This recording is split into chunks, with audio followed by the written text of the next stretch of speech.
Tonight's headlines: Duterte mindful of situation in declaring state of calamity. Agriculture damage due to Odette at 2.6 billion pesos.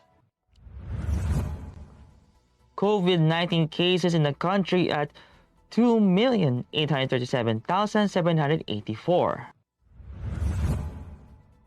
45 million Pinoys fully vaccinated versus COVID-19. ITCZ to bring rains over Mindanao. And Philippine stocks gauge slips anew. Good evening. Today is Wednesday, December 22, 2021. I'm Miguel Palatagonon and this is Tribune News on Q. Here are the stories for this evening. President Rodrigo Duterte's declaration of the state of calamity 4 days after the wrath of Typhoon Odette was made at the appropriate time, Malacanang said Wednesday.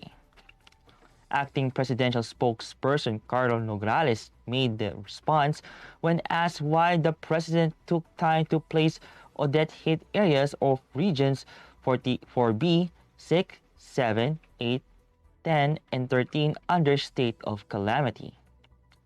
The declaration of state of calamity will allow the use of calamity fund and automatically freezes the price of goods in the affected areas. The National Disaster Risk Reduction and Management Council earlier said that Odette is the fiercest tropical cyclone to hit the country this year. The lack of drinking water, food, as well as power supply and destruction of residential areas have marred Odette-hit areas. The Department of Agriculture disclosed on Wednesday that the damage and losses to the agricultural sector caused by Typhoon Odette has so far reached 2.6 billion pesos. It noted that agricultural damage and losses brought by the calamity stood at 2.6 billion pesos. This is higher than the 2.2 billion pesos worth of damage reported as of 5 p.m. December 21.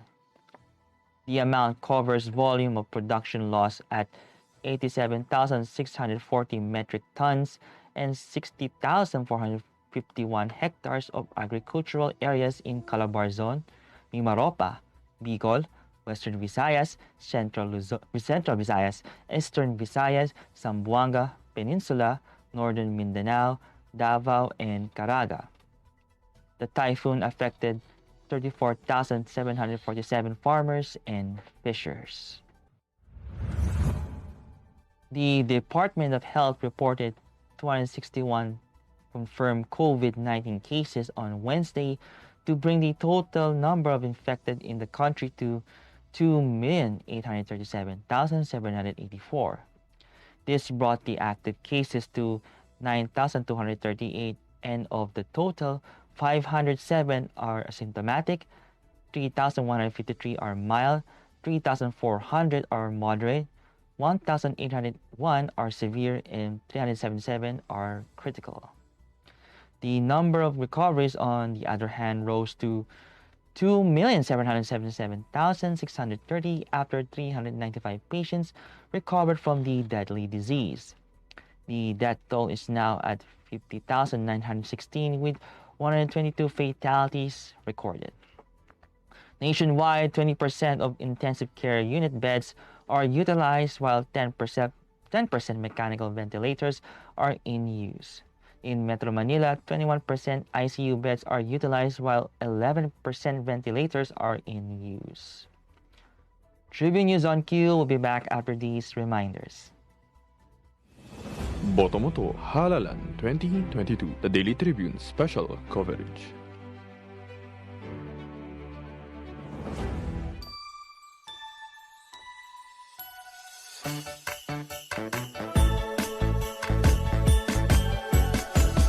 Chris masaya, pagsama-sama. Fun and inspiring na kwentuhan? Sagot na yan ang programang Spotlight ng Daily Tribune. Makipagkwentuhan at kilalanin ng iba't ibang personalidad na kilala sa kani-kanilang larangan. Manood at makinig sa mga inspiring inspiring stories na kanilang ibabahagi kasama si Nina Ventura at Jojo Silvestre. Be ready na mamangha at matuwa every Thursday alas 2 ng hapon dito lang sa Daily Tribune Facebook page at Tribune Now on YouTube.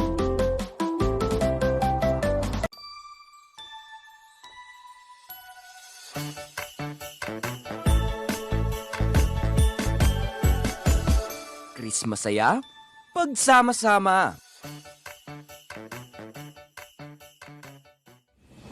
Botomoto Halalan 2022, the Daily Tribune special coverage.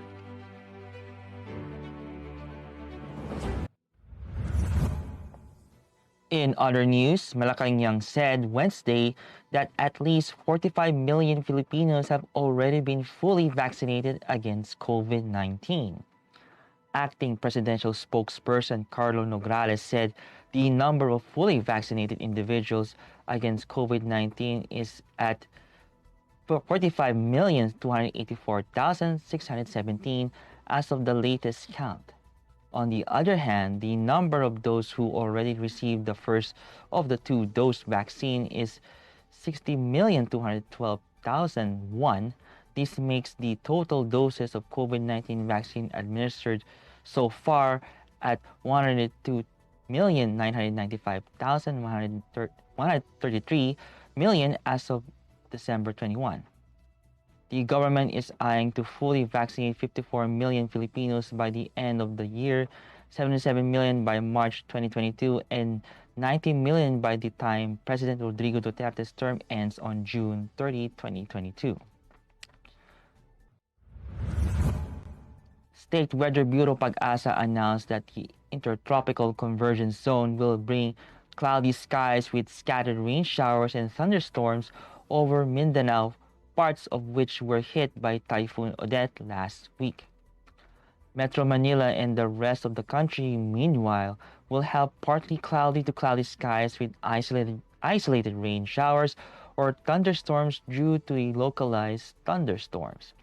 Flash floods or landslides are also possible during severe thunderstorms, Pag-asa added. Further, moderate to strong winds and moderate to rough coastal water conditions will prevail over extreme northern Luzon, while light to moderate winds and slight to moderate waters will be experienced over the rest of the country. And in business, profit taking ahead of the holidays resulted in another decline in the Philippines' main equities index on Wednesday, and the peso followed after slipping to the 50 level against the US dollar. The Philippine Stock Exchange Index slipped by 0.67% or 47.87 points to 7,119.19 at the closing bell. The broader all shares followed, but with a lower decline of 0.22% or 8.45 points to 3,797.22. Regina Capital Development Corp head of sales Luis Limlingan said that Philippine shares ended lower as investors started to take profit ahead of the holidays, while others continued to assess the damage brought about by Typhoon Odette. Volume totaled 1.61 billion shares amounting to 6.3 billion pesos. Gainers surpassed losers at 86 to 83, while 69 shares were unchanged. Relatively, the peso weakened against the US dollar after finishing the day at 50.19 from its 49.95 close a day ago. That wraps up the stories tonight. We would like to thank the SM Store, Araneta City, Mary Kay, Department of Tourism, and Overseas Community Affairs Council member Alan Lin of the Republic of China for their continued support. And before we go, it's 3 days before Christmas.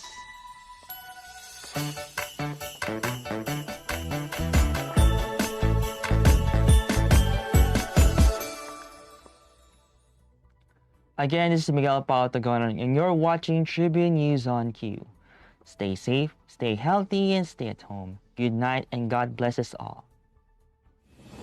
Botomoto Halalan 2022, the Daily Tribune special coverage.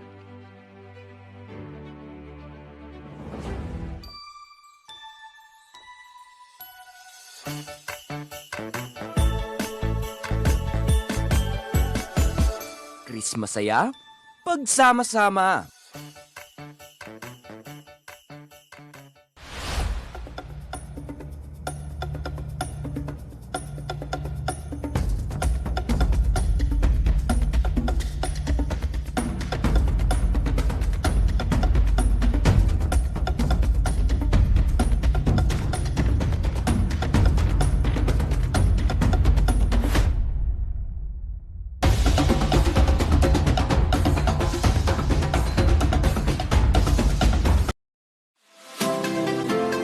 Magandang araw mga katribo! Narito na ang mga makakasama nyo tuwing umaga sa programang Gising Na. Roy Pelovelo, Comfy Manalo, Atty. Lia Badillo Crisostomo, Vernon Velasco, Kim Sancha at Jerk Balagtas. Abangan ang programang Gising Na mula alas 8 hanggang alas 9 ng umaga sa Facebook page ng Daily Tribune. Ilabas na ang mainit na kape at samahan kami sa inyong pag-almusal, mga katribo. Sama-sama natin alamin ang mga natatagong istorya sa mga latest na kaganapan sa loob at labas ng bansa. Simulan natin ang bawat umaga with good vibes sa mga informative and recreational segments ng aming programa. Maaari niyo rin ibahagi sa amin ang inyong opinion via Daily Tribune Facebook page at Tribune Now sa YouTube. Makichika na rin sa latest showbiz happenings, mga katribo. Kaya naman, magkita-kita po tayo mula Lunes hanggang Biyernes, alas 8 hanggang alas 9 ng umaga at magsama-sama po tayo sa Gising Na! Ang Daily Tribune may digital shows na din. Dahil sa mas lumalaki at mas lumalakas nating tribu, handog sa inyo ng Daily Tribune ang mga programang magbibigay buhay araw-araw. Be informed at mag-good vibes tuwing umaga sa programang Gising Na. Be updated sa news and happenings sa Tribune News on Q. Mas kilalanin pa natin ang mga paborito nyong atleta sa programang The Athletes Tribune. Alamin ang latest entertainment sa programang What's Up. Ma-inspire sa mga kwentong hatid ng Perfect. Search lang ang Daily Tribune sa inyong Facebook at Tribune Now on YouTube. See you there, mga katribu! Catch the latest news on our website, tribune.net.ph. Follow us on Facebook, Twitter, and Instagram. Subscribe to our YouTube channel, Tribune Now. Download the Daily Tribune app on Apple Store for iOS and Google Play for Android to get the latest and most comprehensive news online. Daily Tribune invites you to join its vibrant community, Katribu, to get updates on the hottest news on politics, business, sports, lifestyle, and entertainment. Emoticons of the Tribune mascot Tercito are available on our community Viber.